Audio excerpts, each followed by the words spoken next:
Good morning and welcome to Carmel Mission Basilica, to our daily prayer message.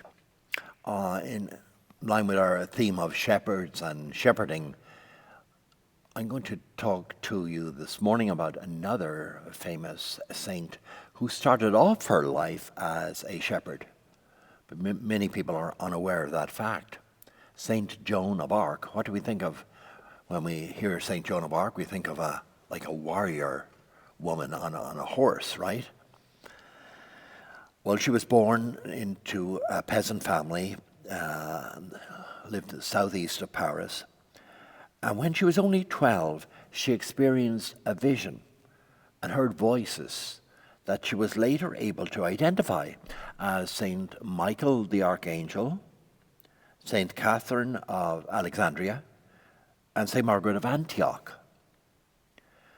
And those voices urged and encouraged Joan to take up the unlikely mantle of soldier and also advisor to kings.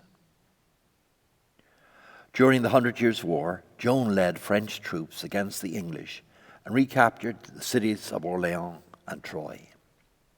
This enabled Charles VII to be crowned as king.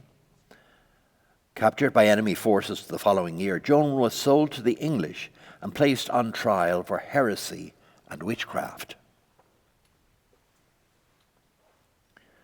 Professors at the University of Paris supported Bishop Pierre Cauchon of Beauvais, the judge at her trial. Cardinal Henry Beaufort of Winchester in England participated in the questioning of Joan in prison.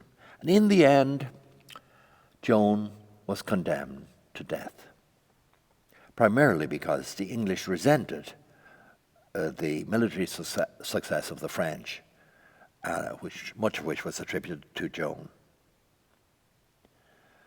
On May the 30th, a very auspicious day in anyone's calendar, May the 30th, 1431, Joan was burned at the stake in Rouen, and her ashes were scattered in the river Seine. A second church trial, some 25 years later, nullified the earlier verdict, which was reached under great political pressure. Joan was then beatified in 1909 and canonized in 1920. She is the patroness of soldiers and of the great country of France. Remembered by most people for her military exploits, Joan had a great love for the sacraments, which strengthened her compassion toward the poor. Popular devotion to her increased greatly in the 19th century in France and later among French soldiers during the First World War.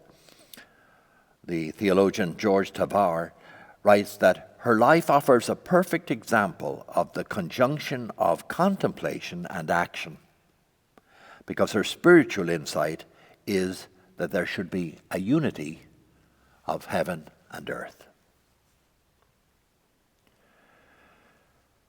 I'd like to share with you this morning a prayer to Saint Joan of Arc, asking her, whose faith was so strong, to strengthen our faith during these uncertain and difficult times.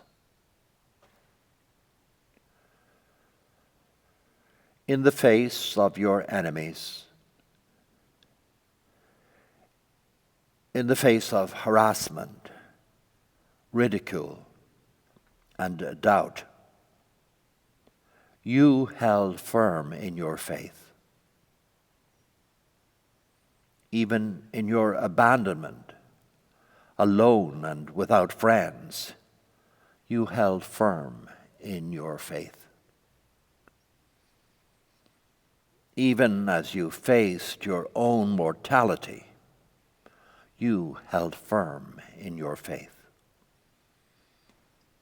I pray that I may be as bold in my beliefs as you, Saint Joan. I ask that you ride alongside me in my own battles.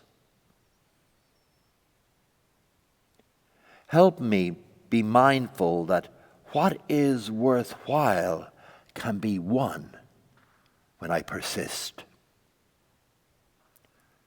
Help me hold firm in my faith. Help me believe in my ability to act well and wisely. Amen.